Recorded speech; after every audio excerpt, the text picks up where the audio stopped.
गन्नौर से विधायक देवेंद्र कादियान हमारे साथ हैं, बातचीत कर लेते हैं इनके साथ कि आज का सेशन कैसे रहा। सबसे पहले तो देवेंद्र जी आपसे जानना चाहेंगे कि ये फैसला लेना कि पार्टी से अलग होकर के निर्दलीय लड़ना और फिर जीत के आना और फिर पार्टी को समर्थन दे देना, तो आपको लगता है कहीं ना कहीं कि आपको पता था कि आप में वो एबिलिटी है कि जो जनता है वो आपके साथ है, इसलिए आप पहले निर्दलीय लड़े हैं? देखिए, ये सिलसिला कोई 2-4 साल का नहीं है, पिछले 17 साल से है। मैं 2007 में यूथ कांग्रेस का पहला ऑफिस बेयर बना था डिस्ट्रिक्ट में, और 17 साल के लंबे संघर्ष के बाद आज हमें अंदर से विधानसभा देखी है। पहले तो टीवी में देखते थे कि कैसा होता है। मैं समझता हूँ एक पैशन के तौर पे हमने सियासत को लिया है और समाज सेवा को, और उसी की वजह से हम यहाँ तक पहुँचे।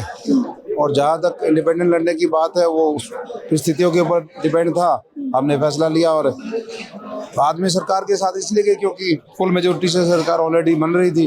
हमें अपने गन्नौर के लिए और गन्नौर के हित के लिए, उसके विकास के लिए हमने बिना किसी शर्त के सरकार को समर्थन दिया। अच्छा, आपने अभी जिक्र किया कि पहले टीवी में विधानसभा देखते थे, आज ओरिजिनल में आए, यहाँ पर आपने शपथ भी ग्रहण की। शायद इसके बारे में आपने कभी सोचा हो या सपना लिया हो, वो सपना साकार हुआ है, वो कैसे देखते हैं? देखिए, बिल्कुल सपना साकार हुआ है, बहुत अच्छा फील हो रहा है। मैंने अपने पेरेंट्स को बुलाया था और बहुत लंबे टाइम के बाद मैंने जैसे बताया एक जुनून के तौर पे हमने इस काम को लिया था। बहुत सारी विपरीत परिस्थितियों से निकल के आए। एक आम गरीब किसान के घर से निकलना और यहाँ तक पहुँचना, ये थोड़ा मुश्किलों भरा सफर था, लेकिन जब पागलपन होता है तो उसको हम छू लेते हैं। तो शायद गन्नौर का बेटा आपको इसीलिए संज्ञा दी गई थी। जी जी, गन्नौर के बेटे ने अब अगले जो 5 साल वो गन्नौर को देने हैं।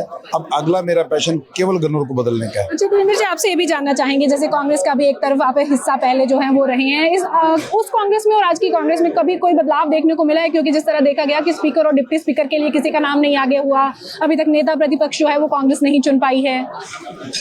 देखिए, जिस वजह से हमने कांग्रेस छोड़ी थी, जो परिवारवाद की राजनीति और जो मजबूत लोगों को इग्नोर किया जाता है और केवल अपने चहेतों को आगे लाया जाता है, आज भी कांग्रेस उसी से घिरी हुई है, ऐसा हमें महसूस होता है। बहुत सारे साथी मेरे उस टाइम के आज भी कांग्रेस में हैं और आज वो पीड़ित मिलते हैं, बताते हैं। तो मैं समझता हूँ, मुझे नहीं लगता कोई ज़्यादा उन्होंने कोई सबक सीखा है और कोई फर्क नजर आया। बहुत बहुत शुक्रिया बात करने के लिए। तो ये थे हमारे साथ गन्नौर से नवनिर्वाचित विधायक जिन्होंने बातचीत की, देवेंद्र कादियान, और बताया कि किस तरह से उन्होंने जो सपना देखा था आज वो यहाँ यानी कि विधानसभा में आकर के इन्होंने पूरा किया है। साथ ही कांग्रेस के बारे में भी बताया कि परिवारवाद की राजनीति उसमें रही है, शायद यही वजह रही कि इन्होंने कांग्रेस छोड़ के जो है उसके बाद अकेले अब जो इन्होंने चुनाव लड़ा और उसके बाद ये जीते भी हैं, और बाद में आकर के इन्होंने बीजेपी से भी जो है उनको समर्थन दिया है। वीडियो जर्नलिस्ट अजय के साथ लिविंग इंडिया के लिए चंडीगढ़ से हरसिमरत।